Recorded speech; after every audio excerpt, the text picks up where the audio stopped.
তাহলে মাওলানা সাদ কান্ধলভি এই হাদিসগুলোর উপর জুলুম করেছে। এটাই ঠিক, আপনি পড়ে দেখতে পারেন তাদের বই, মাওলানা সাদ কান্ধলভির এবং তাদের এই তাবলিগ জামাতের বর্তমান যে গণ্ডগোল হলো, এই গণ্ডগোলের প্রেক্ষিতে জামাতবদ্ধ জীবনযাপন এবং আমিরের আনুগত্যের উপর যে বইগুলো লেখা হয়েছে।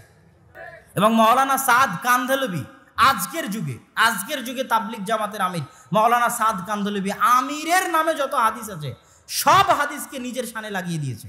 যখন দেওবন্দীদের সাথে গন্ডগোল লেগে গেল দারুল উলুম দেওবন্দের সাথে, যেটা আপনারা সবাই জানেন, তখন মাওলানা সাদ কান্ধলভি বই লেখা শুরু করলো আমিরের আনুগত্য এবং জামাতবদ্ধ জীবনযাপন। সেই বই মাওলানা সাদ কান্ধলভির যারা অনুসারী তাদের মধ্যে বিতরণ করতে লাগলো। তো উনি বুঝাতে চাইলেন তাবলিগ জামাতের সাথে থাকা আর আমার আনুগত্য করাই আল্লাহ রাসূলের ওই হাদিস যে আমিরের আনুগত্য করতে হবে, এটা হলো সেই আনুগত্য। আর আমার তাবলিগ জামাতের সাথে থাকা আল্লাহ রাসূলের ওই হাদিস জামাতবদ্ধ থাকতে হবে, এটা হলো সেই জামাতবদ্ধ থাকা। তো এখন যদি আমি তাবলিগ জামাত ছেড়ে দিই আর মাওলানা সাদ কান্ধলভির অনুগত্য না করি, তার আমিরত্ব না মানি, তাহলে কি আমাকে হত্যা করা যাবে? যদি না যায় তাহলে মাওলানা সাদ কান্ধলভি এই হাদিসগুলোর উপর জুলুম করেছে। এটাই ঠিক, আপনি পড়ে দেখতে পারেন তাদের বই, মাওলানা সাদ কান্ধলভির এবং তাদের এই তাবলিগ জামাতের বর্তমান যে গণ্ডগোল হলো, এই গণ্ডগোলের প্রেক্ষিতে জামাতবদ্ধ জীবনযাপন এবং আমিরের আনুগত্যের উপর যে বইগুলো লেখা হয়েছে।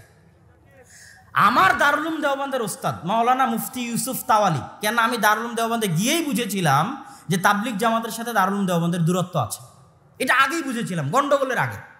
কিন্তু এত গভীর দূরত্ব আছে এটা আমি আঁচ করতে পারি।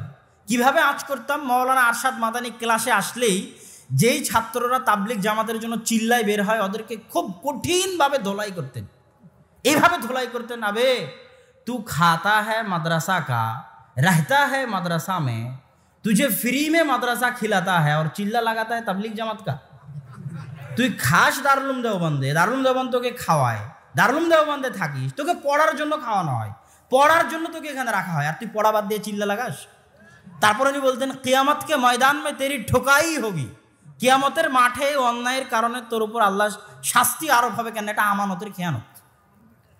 মাওলানা আরশাদ মাদানী আমাদের ক্লাসে আরেকটা কথা বলতেন যে শোনো, আজ থেকে 20-30 বছর আগে বড় বড় দেওবন্দি আলেম ছিল, মাওলানা আনোয়ার শাহ কাশ্মীরি, মাহমুদুল হাসান দেওবন্দি, আদের বড় বড় আলেম ছিল, কিন্তু এখন এরকম বড় মাপের আলেম কেন তৈরি হয় না জানো? উনি বলতেন, তো বলছে अब इस तरह के बड़े आलिम इसलिए पैदा नहीं होता है कि तालिबे इल्म हमारे जो बच्चे हैं दारुल उलूम देवबंद के, ये फरागत के बाद 1 साल का चिल्ला लगाता है और 1 साल के चिल्ले में पूरा जहल मुरक्कब बन के वापस आता है।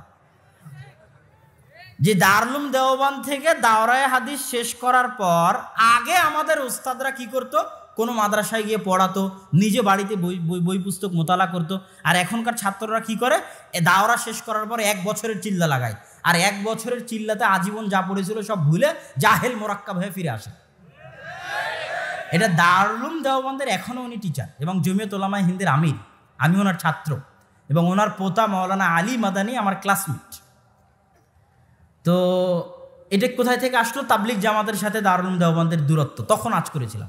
তো তখন একজন টিচার ছিল মুফতি ইউসুফ তাওয়ালি, তো উনি এই জামাতবদ্ধ জীবনযাপনের উপর মাওলানা সাদ কান্ধলভি আর আমিরের আনুগত্যের উপর মাওলানা সাদ কান্ধলভির বক্তব্যের খুব কঠিন ও কড়া ভাষায় রদ করতেন। ওনার ভাষাটা আমি নকল করতেছি, মাওলানা মুফতি ইউসুফ তাওয়ালির নিকটে আমি হেদায়া পড়েছি। উনি কিভাবে রদ করতেন, কিভাবে নকল করতেন? উনি বলতেন, अबे अमीर तो वो होता है जो किसी के ऊपर इस्लाम के जो क़िसास के अहकाम है ये कायम कर सकता है। अगर मैंने चोरी किया तो मेरा हाथ कट सकता है, वो अमीर है। अगर मैंने ज़िना किया तो मुझे रजम कर सकता है, वो अमीर है। अबे तू मुझे रजम भी नहीं कर सकता, हाथ भी नहीं कट सकता, तू कहे का अमीर है? बे तू शेख है, तू मौलाना है, तू मुफ्ती है, तू काजी है, तू अल्लामा है, तू दाई है, लेकिन अमीर नहीं है। বললো আমির সেই যে আমি চুরি করলে আমার হাত কাটতে পারবে, আমির সেই যে আমি জেনা করলে আমাকে রজম করতে পারবে, আমির সেই যে আমি অপরাধ করলে আমাকে জেলে দিতে পারবে, কিন্তু যে আমার হাত কাটতে পারবে না, আমার উপর কিসাস বাস্তবায়ন করতে পারবে না, আমাকে জেলে দিতে পারবে না, সে আলেম হতে পারে, আল্লামা হতে পারে, মুফতি হতে পারে, শায়েখ হতে পারে, মাওলানা হতে পারে, শাইখুল হাদিস হতে পারে, সব কিছু হতে পারে, কিন্তু আমির হতে পারে না। এটা মুফতি ইউসুফ তাওয়ালির মন্তব্য আমি নকল করতেছি। উনি তাবলিগ জামাতের আমির নামে যে মৌলানা সাদ কান্দলবি আছে তার বিরুদ্ধে উনি এই বক্তব্য দিচ্ছিলেন দারুল দেওবন্দের ক্লাসে, যখন আমরা তার নিকটে হেদায়ে পড়ি তখনকার কথা। তো এই আলোচনা থেকে আমি যেটা স্পষ্ট করতে চাচ্ছি সেটা হচ্ছে, জামাতবদ্ধ জীবনযাপনের নামে আহলে হাদিসদের মধ্যে যেন বিভেদ তৈরি করার চেষ্টা না করা হয়। জামাতবদ্ধ জীবনযাপন আসলে কোনটা? জামাতবদ্ধ জীবনযাপনের দুইটা ব্যাখ্যা আমি আমার বহু বক্তব্যে দিই। তার মধ্যে একটা ব্যাখ্যা আমি নিজে বুঝেছি, কিন্তু আমি নিজে বুঝার পরেও দেখেছি মৌলানা আবদুল্লাহ জাহাঙ্গীর রাহেমাহুল্লাহ এই ব্যাখ্যাই বুঝেছেন। তো আল্লাহ সুবহানাহু ওয়া তাআলাকে তাকে জাযায়ে খায়ের দান করুক যে তিনি এই ব্যাখ্যা বুঝতে পেরেছেন। আর আমি আল্লাহর শুকরিয়া আদায় করি যে কারো অনুসরণ ছাড়াই আমি নিজেই এই ব্যাখ্যা বুঝতে পেরেছিলাম, এই জন্য আল্লাহর শুকরিয়া আদায় করি। আলহামদুলিল্লাহ, আল্লাহ যেন আমার জ্ঞানে বরকত দান করে, আল্লাহুম্মা আমিন। আপনাদের নিকটে দোয়া চাই, দোয়ার দরখাস্ত। তো জামাতবদ্ধ জীবনযাপন বলতে দুটো জিনিস বুঝায়। এক, আবু বকর রাদিয়াল্লাহু তাআলা আনহু বললেন, যারা যাকাত দিবে না ওদের বিরুদ্ধে যুদ্ধ করব, লা নুকাতিলান্নাহুম। ওমর রাদিয়াল্লাহু তাআলা আনহু বলছে যে আশহাদু আল্লা ইলাহা ইল্লাল্লাহ ওয়া আশহাদু আন্না মুহাম্মাদার রাসূলুল্লাহ বলেছে, তাকে আপনি কেমনে হত্যা করবেন? ও তো মুসলমান, ওর রক্ত তো হারাম। তখন আবু বকর রাদিয়াল্লাহু তাআলা আনহু বলছেন, শোনো ওমর, লাউ মানাউনি কালানি ওয়াদুনা ইলা রাসূলিল্লাহ, আমি তো ওদের বিরুদ্ধে যুদ্ধ করবই করব যারা যাকাত দিবে না, ওদের বিরুদ্ধেও যুদ্ধ করব যারা যাকাত দিতে আসবে। কিন্তু আল্লাহ রাসূলের যুগে উট দিতে এসে উটের সাথে দড়ি দিত, আমার যুগে উট দিবে দড়ি দিবে না। যারা আল্লাহ রাসূলের যুগে খেজুর দিতে এসে খেজুরের সাথে বস্তা দিত, আমার যুগে খেজুর ঢেলে দিয়ে বস্তা উঠিয়ে নিয়ে চলে যাবে। ওই বস্তা ওই দড়ির জন্য পর্যন্ত যুদ্ধ করব, হয় মরবো না হয় মারবো। তা আবু বকর রাদিয়াল্লাহু তাআলা মুসলমানদের বিরুদ্ধে কেন যুদ্ধ করবেন, যাদেরকে ওমর রাদিয়াল্লাহু তাআলা মুসলমান বলছে? কেন? এরা সব জামাত থেকে বের হয়ে গেছে। বুঝতে পেরেছেন কি? এরা সব কি থেকে বের হয়ে গেছে? জামাত থেকে বের হয়ে গেছে। কেন? আল্লাহ রাসূল বলেছে মুফারিকুল জামাআহ, যে জামাত থেকে বের হয়ে যাও, ওকে হত্যা করো। তো যে ইসলামী খেলাফতের খলিফা ওর যে কোনো নির্দেশ, যে নির্দেশ কোরআন হাদিসের বিরোধী নয়, এমন কোন নির্দেশ যেটা কোরআন হাদিসের বিরোধী নয়, ইসলামিক খেলাফতের খলিফার এমন কোন নির্দেশ যেটা কোরআন হাদিসের বিরোধী নয়, ওটা অমান্য করা মানেই জামাত থেকে বের হয়ে যাওয়া। পড়ে দেখেন সহিহ মুসলিমের কিতাবুল ইমারাত অধ্যায়, আশ্চর্য হয়ে যাবেন। কেউ পড়েও না, কেউ বলেও না। বললে মানুষ বলবে যে এরা সব সরকারের পাঁচাটা গোলাম। কিতাবুল ইমারার যদি অনুবাদ করা হয় আর মানুষকে শোনানো হয়, তো মানুষ কি বলবে? এরা পেট্রো ডলার খাওয়া সরকারের গোলাম। কিন্তু কিতাবুল ইমারা এর হাদিসগুলো ব্যতিক্রম হাদিস। এগুলো সব ইসলামিক খেলাফতের যিনি খলিফা, রাষ্ট্রনেতা যিনি, তার আনুগত্যের কথা ইসলামে খুব কড়া এবং কঠোরভাবে বলা আছে। মেরে পিঠের চাল তুলে দিলেও আনুগত্য করতে হবে, এত কঠিনভাবে বলা আছে। হাবশি গোলাম যদি নেতা হয়ে যায়, আনুগত্য করতে হবে। কেননা ইসলাম রাষ্ট্রীয় শৃঙ্খলা বিশ্বাস করে। আজকে বাংলাদেশে কথার কথা, আপনি বাংলাদেশে আছেন, আপনি সিরিয়ার সাথে তুলনা করেন, আপনি লিবিয়ার সাথে তুলনা করেন। লিবিয়াতে মুসলমানদের জানমালের নিরাপত্তা আছে? প্রত্যেকদিন পত্রিকায় পড়ে দেখবেন কোনো জানমালের নিরাপত্তা নাই, কোনো বোনের জানের নিরাপত্তা নাই। কি জন্য নাই? মুআম্মার আল গাদ্দাফির সময় কি জানমালের নিরাপত্তা ছিল না? ছিল না। মুআম্মার আল গাদ্দাফি যত খারাপ শাসক হোক, ওর সময় তো অন্তত মেয়েদের ইজ্জতের নিরাপত্তা ছিল। মুআম্মার আল গাদ্দাফি যত খারাপ শাসক হোক, ওর সময় তো অন্তত বিনা অপরাধে মানুষকে হত্যা করা হতো না। মুআম্মার আল গাদ্দাফির বিরুদ্ধে বিদ্রোহ করলো মানুষ। কেন ইসলাম সরকারের বিরুদ্ধে বিদ্রোহকে এত কঠোর হস্তে বাধা দেয়, তার প্রমাণ আজকের লিবিয়া, আজকের সিরিয়া।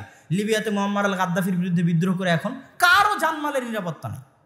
যত মুসলমান নারী পুরুষকে ইহুদি আর খ্রিস্টানেরা ধর্ষণ করেছে, হত্যা করেছে, তার চেয়ে বেশি নারী পুরুষ সিরিয়ার মাটিতে, লিবিয়ার মাটিতে মুসলমানদের হাতে নষ্ট হচ্ছে, ধ্বংস হচ্ছে, মৃত্যু হচ্ছে। এটাই সত্য, এটাই বাস্তব। এই জন্য ইসলাম বলে ক্ষমতায় যে আছে যতক্ষণ কাফের না হয়ে যায়, কাফের হয়ে গেলেও ওর বিরুদ্ধে বিদ্রোহ করে ক্ষমতা পাল্টানোর যদি ক্ষমতা তোমার কাছে না থাকে, তাহলে তার বিরুদ্ধে বিদ্রোহ করিও না। অন্তত তোমার স্ত্রী পুত্রের জানমালের ইজ্জতের হেফাজত হবে, নিরাপত্তা বজায় থাকবে, আমন আমান বজায় থাকবে। এটা ইসলাম খুব গুরুত্ব দিয়ে দেখে। তো এই জামাতবদ্ধ জীবনযাপনের একটা অর্থ হচ্ছে খলিফা, রাষ্ট্রনেতার বৈধ নির্দেশের সাথে থাকা। আর যে থাকবে না সে খারিজি। খারিজি মানে খারেজ আনিল জামা, জামাত থেকে বের হয়ে গেছে। খারিজি মানে যে বের হয়ে যায়, জামাত থেকে বের হয়ে গেছে সে খারিজি। এবার দ্বিতীয় ব্যাখ্যা হচ্ছে, মসজিদের সাথে সম্পর্ক রেখে 5 ওয়াক্ত সালাতের জামাতে উপস্থিত হওয়ার মাধ্যমে সারা বিশ্বের মুসলমানদের বৃহৎ জামাত, জামাআতুল মুসলিমিন, সারা পৃথিবীর মুসলমানদের একটা অদৃশ্য বৃহৎ জামাত, যে অদৃশ্য বৃহৎ জামাতকে আল্লাহ অনেক কিছু দিয়ে আল্লাহ বন্ধন তৈরি করে দিয়েছেন। যেমন সবার কেবলা আল্লাহ এক করে দিয়েছেন। সারা পৃথিবীর সব মসজিদের কেবলা কোন দিকে? কাবার দিকে। কথা বুঝতে পারেননি? এটা একটা বন্ধন তৈরি করে দিয়েছেন আল্লাহ সুবহানাহু ওয়া তাআলা। তো সারা পৃথিবীর মুসলমানদের এই বিশাল জামাত, জামাতুল মুসলিমিন, এদের অন্তর্ভুক্ত হবে তখন যখন তার সম্পর্ক থাকবে মসজিদের সাথে। আর যদি মসজিদের সাথে সম্পর্ক না থাকে তাহলে সে মুসলমান বলে গণ্য, মুসলমানদের জামাতের মধ্যে গণ্য হবে না, জামাতবদ্ধ জীবন যাপনের মধ্যে গণ্য হবে না। দলিল রাসূল সাল্লাল্লাহু আলাইহি ওয়াসাল্লামের হাদিস। এই হাদিস বলে আজকের বক্তব্য শেষ করব। মা মিন ক্বরিয়াতিন, এমন কোনো গ্রাম নেই যেই গ্রামে 3 জন মানুষ বসবাস করে। লন্ডনের একটা পাড়ায় 3 জন মুসলমান বাস করে, চীনের একটা ছাত্রাবাসে 3 জন মুসলমান বসবাস করে। এমন কোনো অঞ্চল নাই, আফ্রিকার জঙ্গলে 3 জন মুসলমান বসবাস করে, যেখানে 3 জন মুসলমান বসবাস করে আর তারা আজান দিয়ে, ইকামত দিয়ে 5 ওয়াক্ত সালাতের জামাত কায়েম করে না। ইল্লাস্তাহওয়াযা আলাইহিমুশ শয়তান, শয়তান তাদের উপর আক্রমণ করে। কেন জানো? পালবিহীন ভেড়ার উপর বাঘ যেভাবে আক্রমণ করে, জামাতবিহীন মানুষের উপর শয়তান সেভাবে আক্রমণ করে।